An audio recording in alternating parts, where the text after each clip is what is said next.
మంచి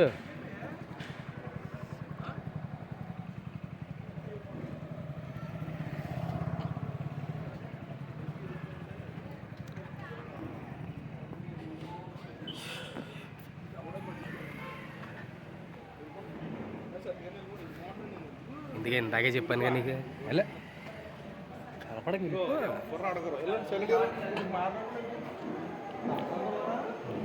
ఫోన్ ఒకటి ఇచ్చి నన్ను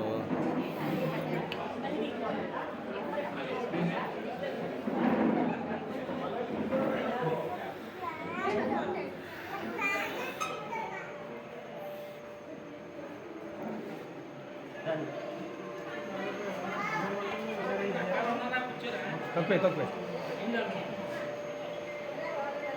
సత్యనారాయణ ఒకటి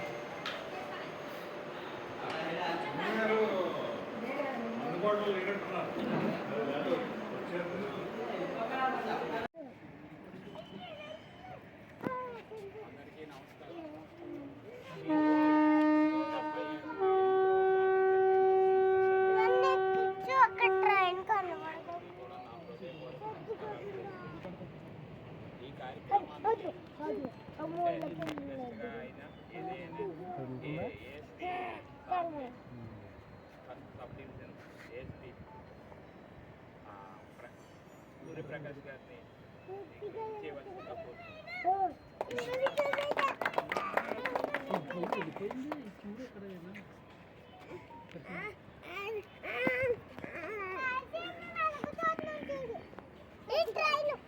చేసిన మన తోటి పోస్టల్ ఉద్యోగస్తులందరూ కూడా 78వ భారతదేశ శుభాకాంక్షలు అండి.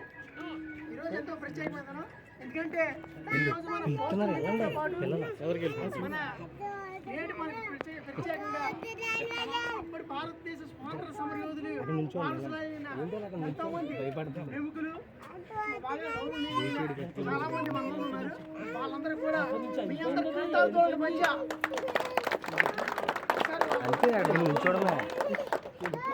శ్రమించి ఇంత దూరం వచ్చి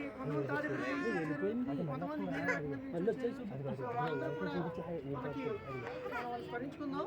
అదే రకంగా మనం ఈరోజు ఇప్పుడు పునస్కరించుకుని వందే మాత్రం గేయంతో ఈ కార్యక్రమాన్ని ముందు స్టార్ట్ చేయవలసింది.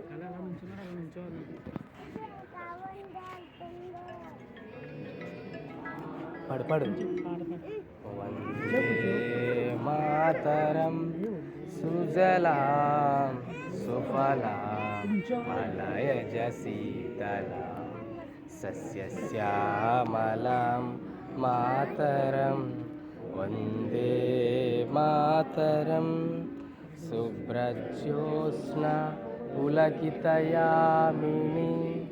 ఉల్లకుసుమిత తుమదళ శోభిని సుహాసిని సుమధుర భాషిని సుఖదాం వరదాం మాతరం వందే మాతరం వందే మాతరం.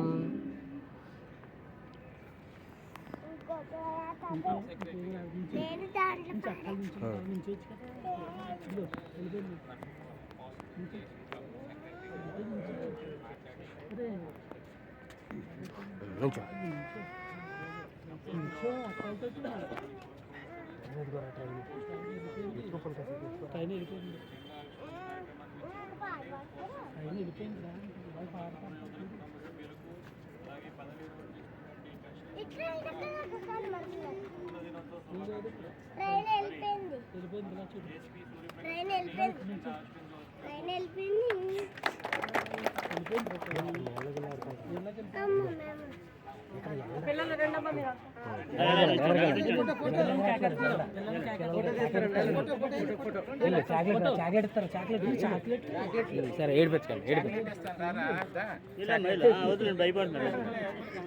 చాక్లెట్ పెద్ద చాక్లెట్ ఇవ్వండి పెద్ద చాక్లెట్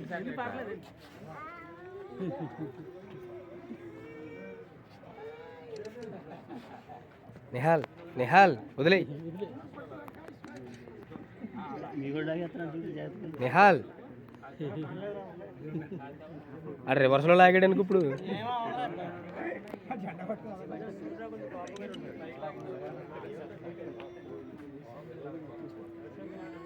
ఉండు అది చూడు పైకి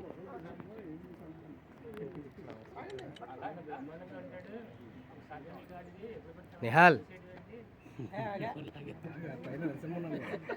ఏమాడు మొత్తం స్పాయిల్ చేసాడు ఇప్పుడు.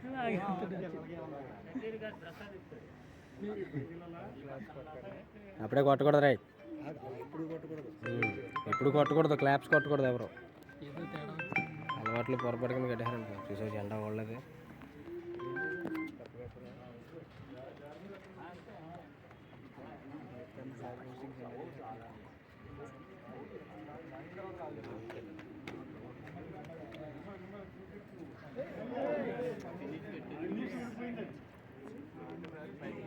అలాగే సురేష్ వెళ్ళాడు.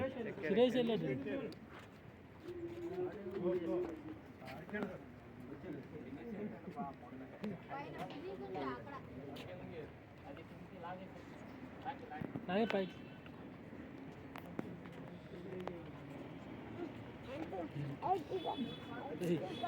బాబు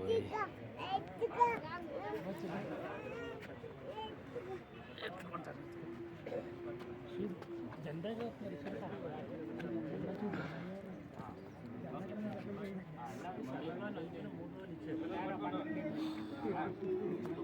లాక్కో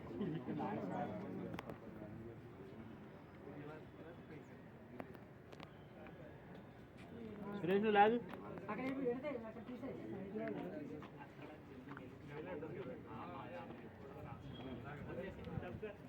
ఏ చప్పలు కొట్టుకో.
మరికి పోస్ట్ మాస్టర్ తరపు నుంచి సన్మానం చేయవలసింది ఆవిరాల సరళాదేవి గారు,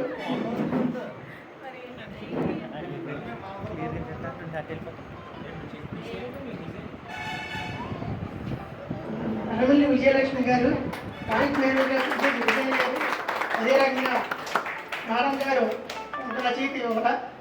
సో వారికి సత్కారం అందజేస్తున్నాము.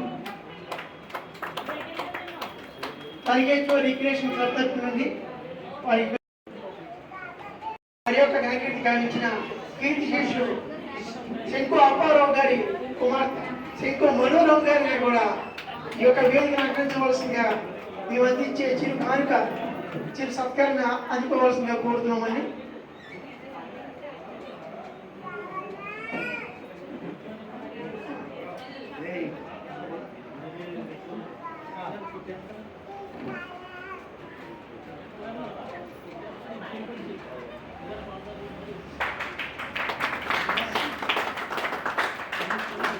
శంకు మనోరావు గారు హిస్టరీ టీచర్గా పనిచేసి వాళ్ళ తండ్రి గారి స్వంత సంప్రదాయాలు వారికి మనకేచ్చు రిక్రియేషన్ క్లబ్ తరఫు నుండి సన్మానం.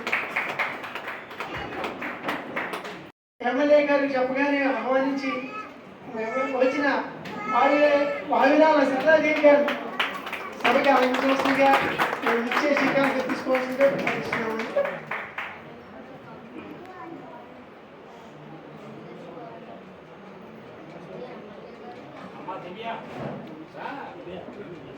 హరిమల్లి రాధాకృష్ణ గారు నిన్న స్వాతంత్ర సమరయోధు పూర్వకంగా కలిసి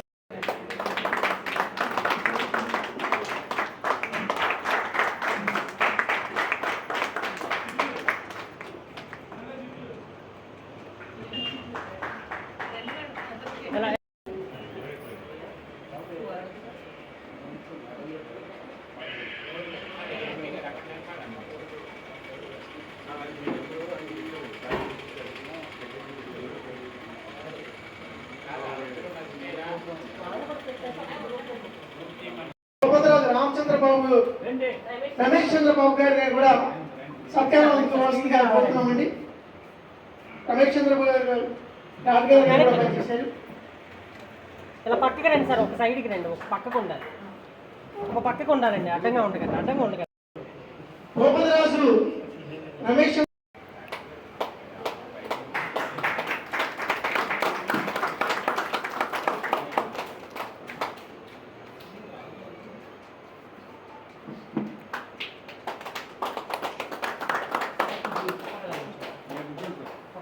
సార్ అందరూ ఒకసారి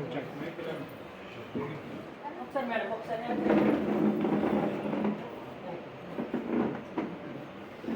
అలా అందరూ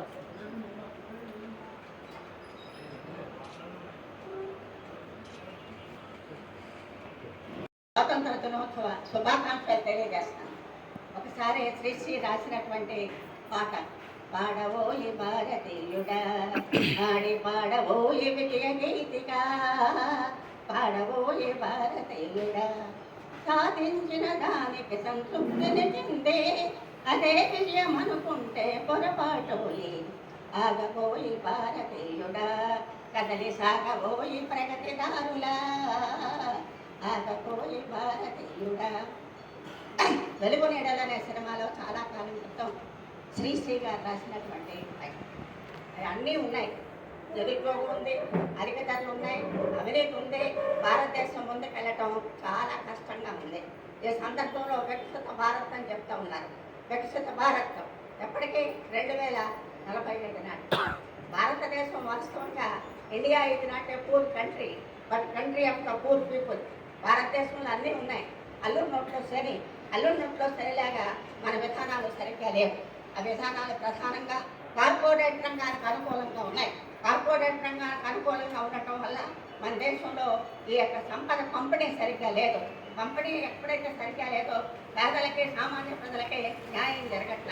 1% దగ్గర ఈ దేశంలో ఉన్నటువంటి సంపద 50% కాన్సన్ట్రేట్ అయి ఉంది. 50% కాన్సన్ట్రేట్ అయి ఉంది. 10% దగ్గర 70% సంపద కాన్సన్ట్రేట్ అయి ఉంది. సంపద విభజన కావాలి. సంపద విభజన ఉంటేనే పేదరికం నుంచి బయటపడతాం. పేదరికం నుంచి బయటపడాలంటే వాళ్ళ దగ్గర ఉన్నటువంటి ట్యాక్సులు పెంచాలి, కార్పొరేట్ ట్యాక్సులు పెంచాలి, అలాగే సంపద ట్యాక్స్ కూడా ఉండాలి, అలాగే వారసత్వ ట్యాక్స్ కూడా ఉండాలి. ఎంతో కాదు 1-2% వాళ్ళకు ఉన్నటువంటి దాంట్లో 1-2% పంచిన పంపిణీ చేసినట్లయితే, గవర్నమెంట్కి చేసినట్లయితే ఈ దేశంలో పేదరికం కొంతవరకు నిర్మూలించడానికి అవకాశం ఉంటుందన్నమాట. మనం వికసిత భారత్ అని ముఖ్యంగా ఇది కేంద్ర ప్రభుత్వం యొక్క సంస్థ. తంతి తపాలా కార్యాలయం కేంద్ర ప్రభుత్వం యొక్క సంస్థ అయితే మన వికసిత భారత్ మనం రోజు వింటూనే ఉన్నాం. వికసిత భారత్ ఎలా సాధ్యం? వికసిత భారత్ సాధ్యం కావాలంటే కనుక మన జీడిపి పెరగాలి. మన జీడిపి, మన గ్రాస్ నేషనల్ ప్రోడక్ట్ పెరగాలి. అది ఏమని చెప్తానంటే భారతదేశం అన్ని రంగాల్లో కూడా దూసుకుపోతుందని చెప్తున్నారు. వాస్తవాన్ని మాట్లాడుకోవాలి. వాస్తవాన్ని మాట్లాడుకున్నట్లయితే మనం తప్పకుండా కొన్ని విజయాల్ని సాధించగలుగుతాం. అందుకని మన జీడిపి, అమెరికా యొక్క జీడిపి 2029,000 బిలియన్ డాలర్లు. అమెరికా యొక్క జీడిపి 29,000 బిలియన్ డాలర్లు. అలాగే ఈ యొక్క చైనా యొక్క జీడిపి గ్రాస్ ప్రోడక్ట్ 1,800 బిలియన్ డాలర్లు. ఇండియా యొక్క దానికి ఇండియా సంబంధించి 3,000 $3,942 $3,942 ఎక్కడ 29,000 అమెరికా డాలర్లు ఎక్కడ అంటే వికసిత భారత ప్రపంచంలో మనం చాలా ముందుకు దూసుకుపోతున్నాం ఆర్థికంగా అని చెప్పడం కరెక్ట్ అయిన విషయం కాదు. దీనికి 2047కి వికసిత భారత్ సాధిస్తాము అని చెప్పి చెప్తున్నారు. మంచిదే, సాధించాల్సిందే. దానికి ప్రభుత్వమే విధానాలు మారాలి. ధనికులకి కార్పొరేట్ రంగానికి వాళ్ళ ట్యాక్స్ తగ్గించేశారు. కొన్ని చోట్ల బ్యాంక్ అప్పుల్ని వాళ్ళు రద్దు చేశారు. అదేవిధంగా ఆఖరిగా ఒక మాట ఏంటంటే కృష్ణా గోదావరి బేసిన్లో ఆయిల్ వస్తూ ఉంది.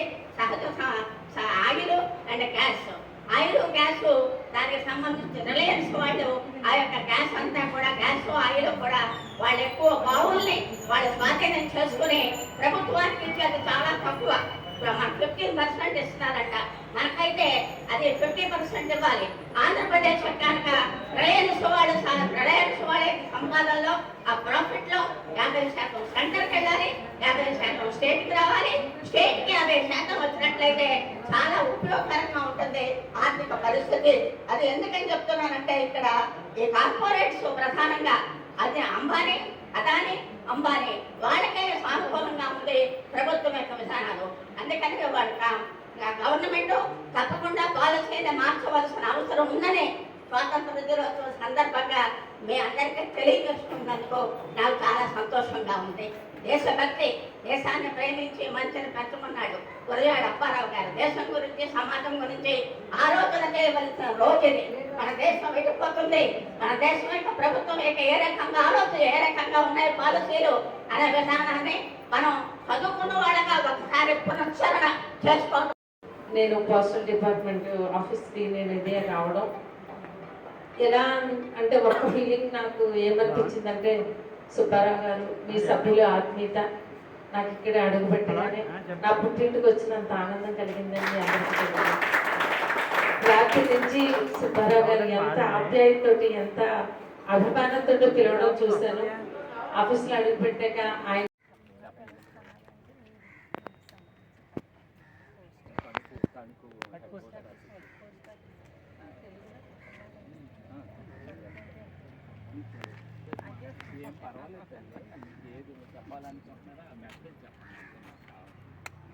ఈరోజు తణుకులో స్వతంత్ర సమరయోధుల ఈరోజు 78వ స్వతంత్ర దినోత్సవం జరుపుకుంటున్న సందర్భంగా ఇక్కడికి ఇచ్చేసి పెద్దలు ప్రతి ఒక్కరికి, అదేవిధంగా సంబంధించిన సభ్యులు, ఉద్యోగస్తులు అందరూ కూడా రావడం జరిగింది.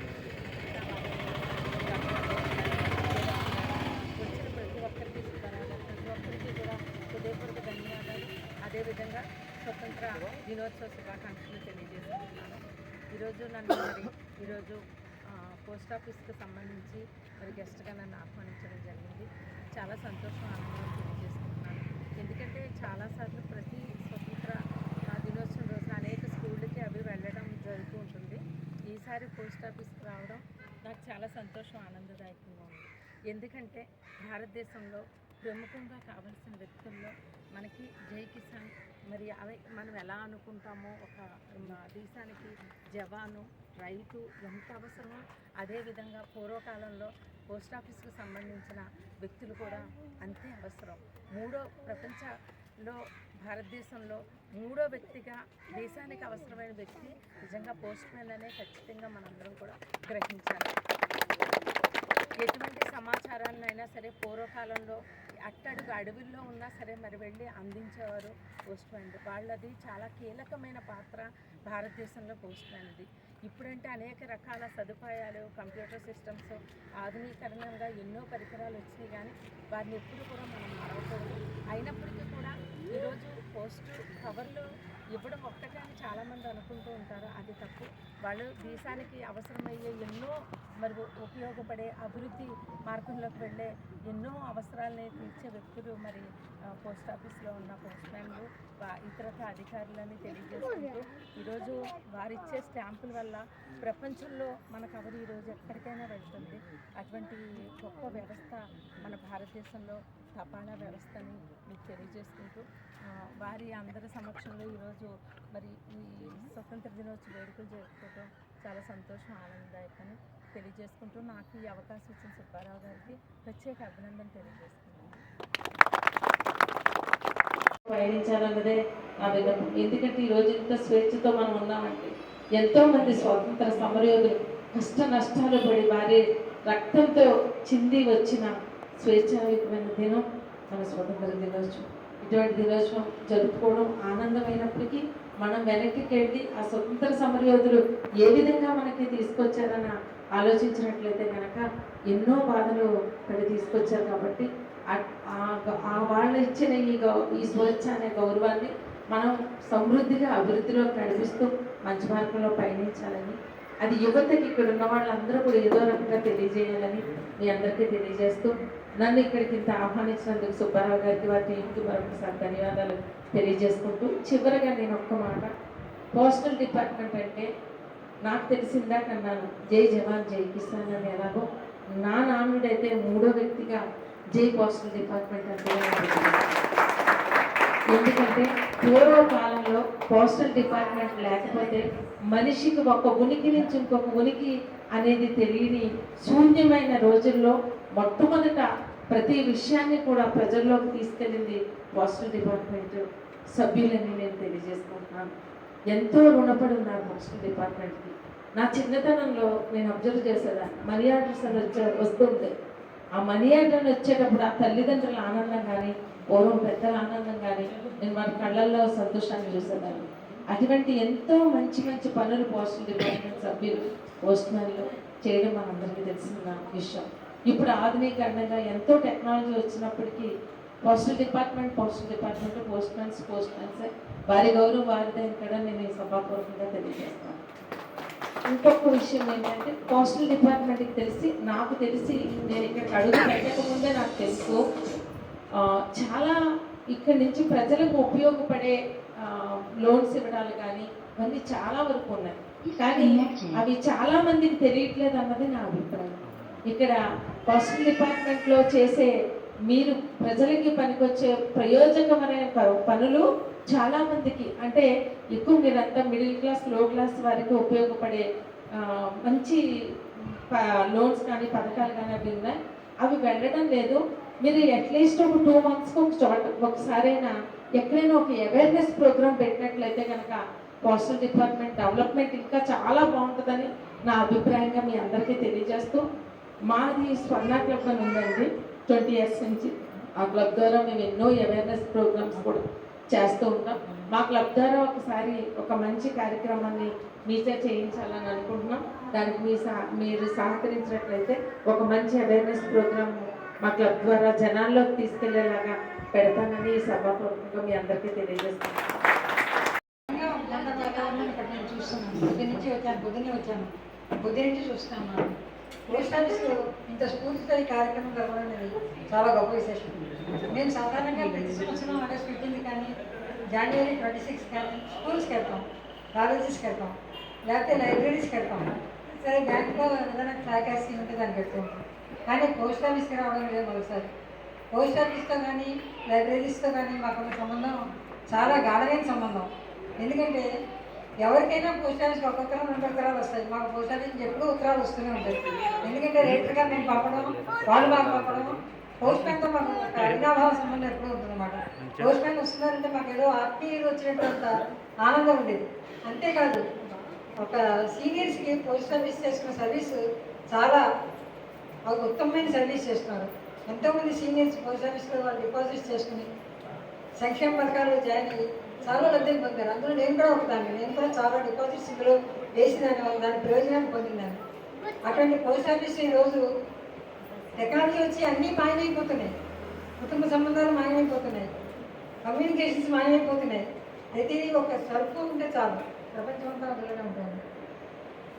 SMS కొడితే చాలు, క్షణాల్లో వెళ్ళిపోతుంది. ఉపయోగించులో పడి శ్రీరామ రక్ష జగ రక్ష ఓం శ్రీరామ ఉపయోగించులో పడి అని కార్డు రాసేవాడు ఎవరండి రోజుల్లో? చిన్న 5 రూపాయల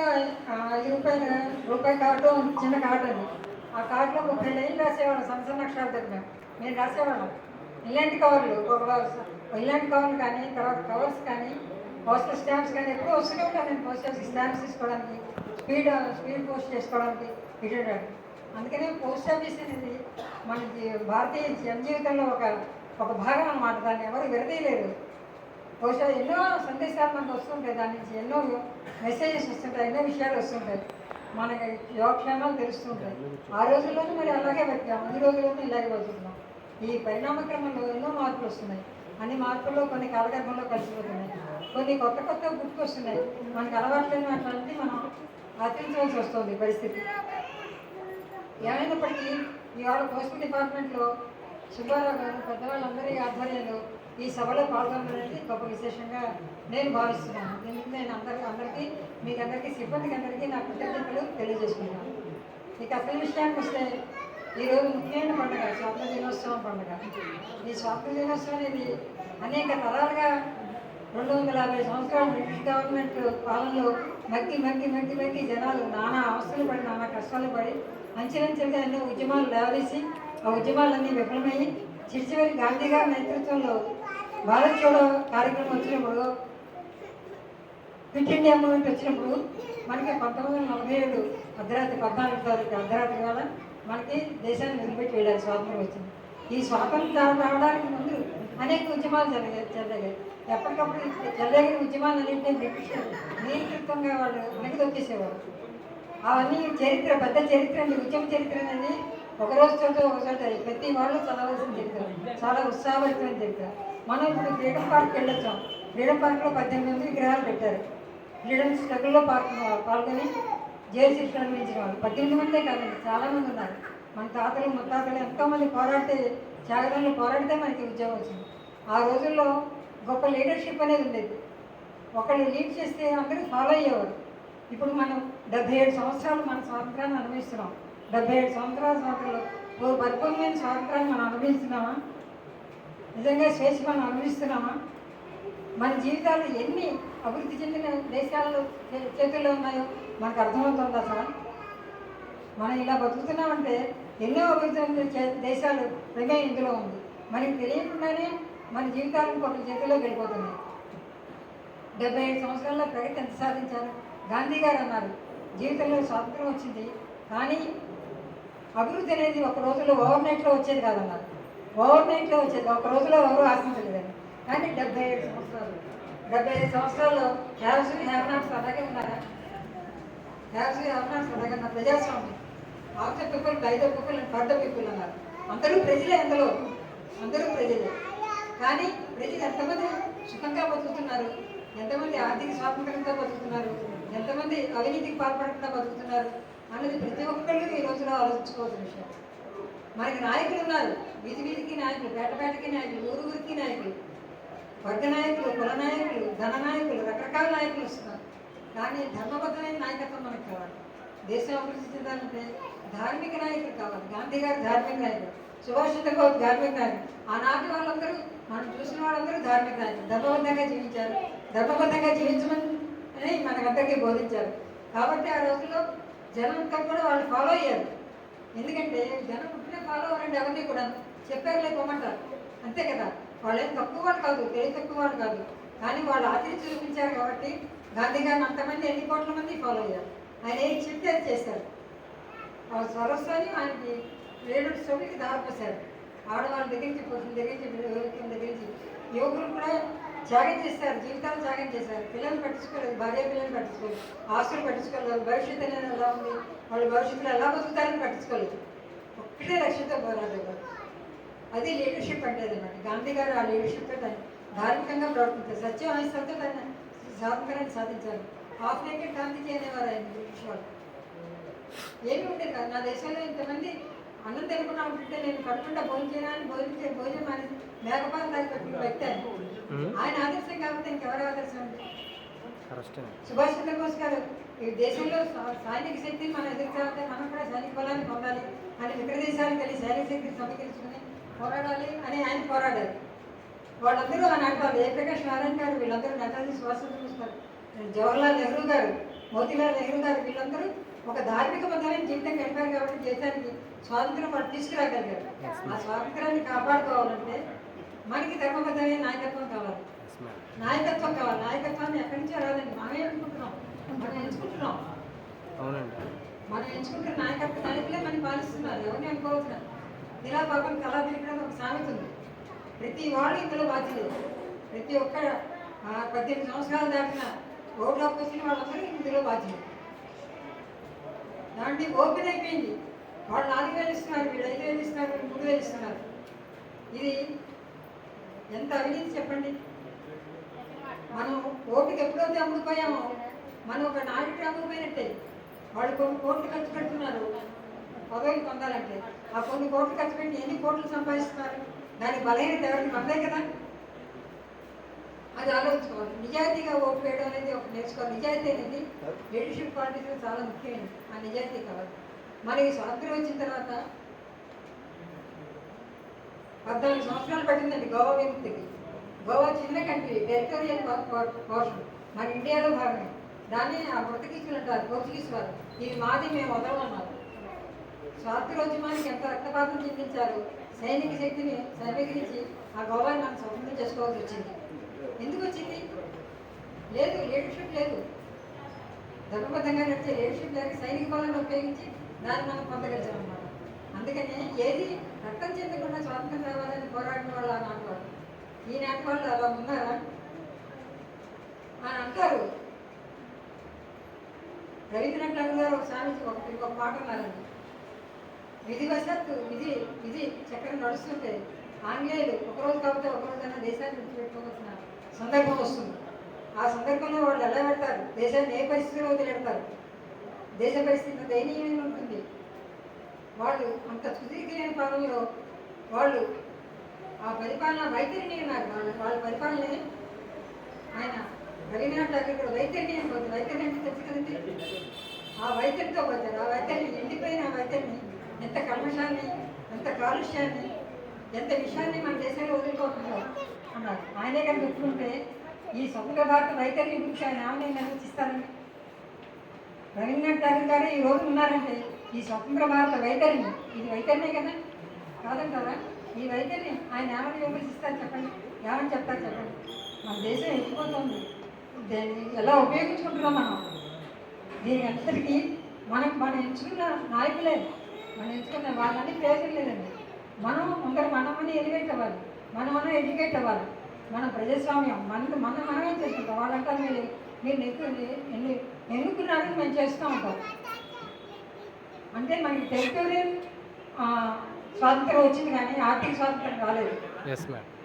అందువల్ల మన ఆర్థిక స్వాతంత్రం సమానత్వం పొందాలి అంటే ప్రతి ఒక్కళ్ళు ఈ విషయాలన్నీ ఆలోచించాల్సిన అవసరం ఎంతో ఉంది. ఈరోజు మాట్లాడుకోవాల్సిన విషయాలు ఉన్నాయి. మా నాన్నగారు 3 సార్లు జైలు శిక్ష అనుభవించారు క్విట్ ఇండియా మూమెంట్లో. అలాగే వాళ్ళందరూ అనుభవించారు. వీళ్ళ నాన్నగారు అనుభవించారు. మీ నాన్నగారు మనకి తెలియకుండా మన పూర్వీకులు ఎంతోమంది స్వాతంత్రం. ఆ రోజు భారతీయుడు ఏమిటి చాలు, ఇంకే క్వాలిఫికేషన్ అవసరం లేదు, ఏమీ డిగ్రీ లెవెల్ ఏమవసరం లేదు. భారతీయుడు అనే క్వాలిఫికేషన్ ఉంటే చాలు స్వాతంత్రోద్యమంలో ఆయన దీపాన్ని చూపారు. వాళ్ళందరూ కష్టపడి సంపాదించి పెట్టారు మనకు ఆ స్వాతంత్రాన్ని. కొందరు ధనమదంతో బాగా సంపాదించాలి కానీ, కొందరు పాడైపోవాలి కానీ, కొందరు పేదరికంతో మగ్గిపోవాలి కానీ వాళ్ళ ఆశయం కాదు. అందరికీ సమానత్వం కావాలి, అవినీతి లేని సామ్రాజ్యం కావాలి, అవినీతి లేని రాజ్యం కావాలి అనే జయంతో చూశారు. దాన్ని కాపాడుకోవాల్సిన అవసరం మనకందరికీ ఉంది. ఈ స్వాతంత్ర దినోత్సవ సమయంలో ప్రతి ఒక్కళ్ళు ఓటు హక్కుకున్న ప్రతి ఒక్కళ్ళు ఆలోచిస్తారు, మనం ఎవరికి ఓటేస్తున్నాం, మనకి ఎవరికి ఓటేస్తున్నాం. నాయకులు వాళ్ళు ఈనాడు మనం ఏమైనా ప్రశ్నించగలమండి? ప్రశ్నించే హక్కు మనకు ఉండాలంటే మన నీతిబద్ధంగా నిరూపించినప్పుడే ప్రశ్నించగలం, లేకపోతే ప్రశ్నించే హక్కు లేదు. అందుకని మనం ఎవరికి వాడు విమర్శలు చేసుకోవాలి. మంచి నాయకత్వం కావాలి. ధర్మబద్ధమైన నాయకత్వం వచ్చినప్పుడు ఈ రకంగా మాట్లాడుకోవాల్సిన అవసరం ఉండదు. మీకందరికీ నా ధన్యవాదాలు తెలియజేస్తున్నాను. నమస్తే.